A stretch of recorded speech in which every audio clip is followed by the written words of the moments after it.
kayak filosofi lah bonsai, yang bisa memberikan banyak manfaat untuk para penghobinya.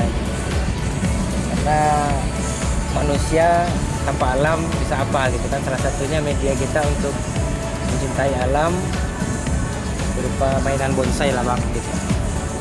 Karena di bonsai itu ya apa ya, salah satu hobi yang bisa dibawa ke rumah juga.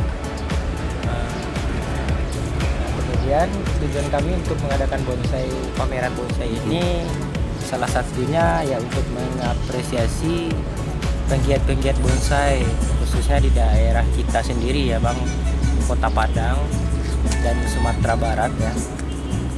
Karena banyak seniman-seniman yang istilah karyanya itu sangat luar biasa dan mereka sibuk merangkai bonsai, membuat bonsai, membuat bonsai di rumah itu sementara waktu kontesnya nggak ada.